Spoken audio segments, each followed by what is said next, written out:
Welcome back to Bazooka Kickboxing and MMA. In today's video, we're gonna talk about getting caught in your shell. One of the biggest things that you wanna avoid in your fights. Bazooka Joe Valtellini. In a lot of my videos, I talk about putting your opponent in the shell, but your opponent might be doing that to you. In today's video, we're gonna talk about avoid getting caught in that situation. It's one of the worst situations you can be put in. In MMA, if I get stuck defending my head, the wrestler can shoot underneath.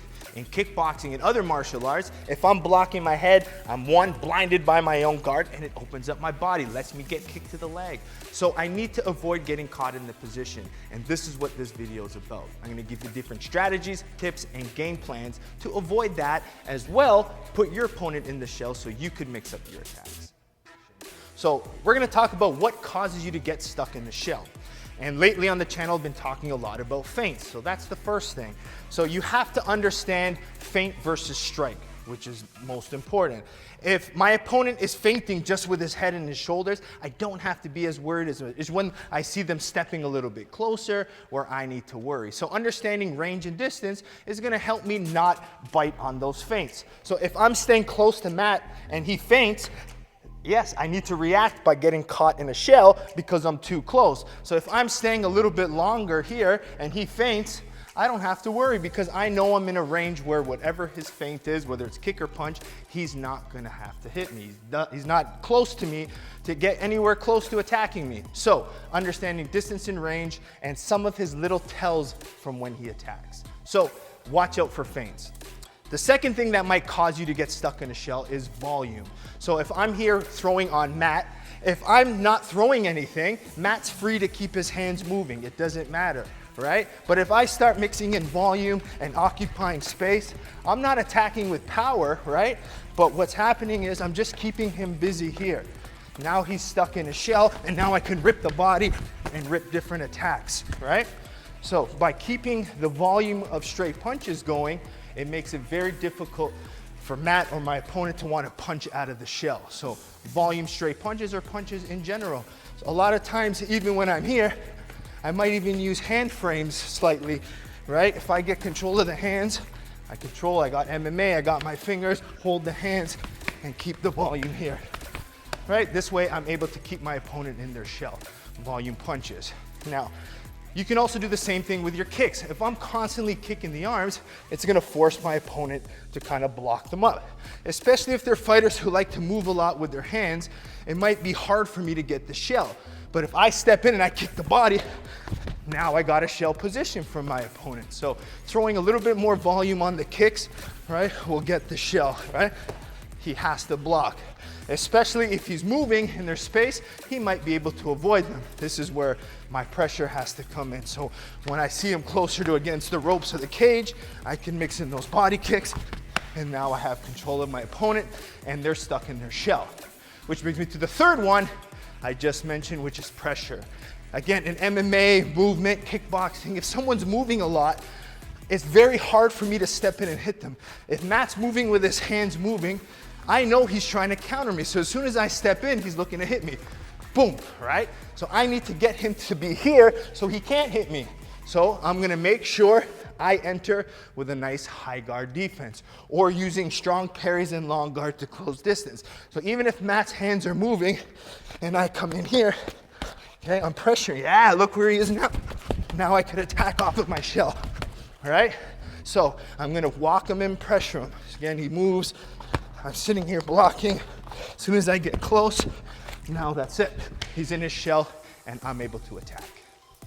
Now we're gonna discuss what you can do to avoid being caught in the shell. And the first thing is good footwork and movement. If Matt's trying to shell me, okay, I need to move my feet. As soon as he comes in, I just move. Even if he does throw a strike and I get hit momentarily, I block and I move again. Being caught in the shell means when he attacks me the one time, if I stay here now and he keeps punching, that's being caught in the shell. I don't want to be here. That's the worst place to be. So even if I do use my high guard for a second, or maybe he throws 2-3 punches at me, 1, 2, 3, and then I move right away. I need to avoid it. Okay, so don't get stuck there getting hit. You might take 2-3 shots off the guard. He might even land one, but I gotta keep my feet moving Don't be a standing duck to get hit. The second thing you need to have is good defense. If I'm getting stuck in this shell and I'm here like this, I don't want to be stuck here. I have to be at least a little bit more interactive with my defense so I can counter off, create threats. So if Matt throws, say for example, a 1, 2, 3, if I just sit here like this and I can't really attack. But if I'm stuck in my shell and I start moving a little bit here, now I'm able to attack and maybe create different feints for my opponent. So Matt throws it again now. I can sit in here and move a little bit. Okay, it makes it a little bit more different for me to sit here and be more interactive. All right, and then if I don't like it, I move. And then if I get stuck, it's okay. Boom.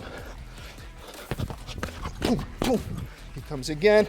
Boom, move my feet. Okay, so good defense. If I'm stuck in the shell, use some interactive type of defense, change it up. Now, say I can't move my feet when I'm stuck and I can't use different types of defense, this is where I want to initiate the clinch. I need to tie up my opponent's hands. So again, Matt, for example, throws a 1, 2, 3, 1, 2, boom. I attack off the hook. Now I'm in a clinch position, okay? Safer for me to be there tying them up than to get hit. So if Matt throws again, if I'm stuck here, I don't like it, terrible. So he goes again, 1, 2, boom. Cross the distance, control their hands. Now I'm not getting hit and I'm not stuck in my shell. So I like to enter a lot with my hooks. So as a hook comes, I take that inside bicep grip and now I can knee underneath and control the punch. If he's only throwing straight punches, I can be a little bit more creative with my grips. Boom, and work different controls that way. The last strategy not to get stuck in the shell is to be first. If I'm waiting for my opponent all the time, it's letting him come forward, me having to block everything. So I need to initiate first. So if I'm sitting here like this, right, it's harder for my opponent to throw. As soon as I stop, it invites my opponent to throw. So what I need to do is, I don't have to throw all my punches with power. I need to change up the intensity. And this is what makes an advanced fighter versus more of an amateur fighter. An amateur fighter is gonna throw everything with full power, right? Even if it's a jab, they waste a lot of energy. But when you become more advanced, you're able to control these punches. So even though I'm here, nothing has to be hard.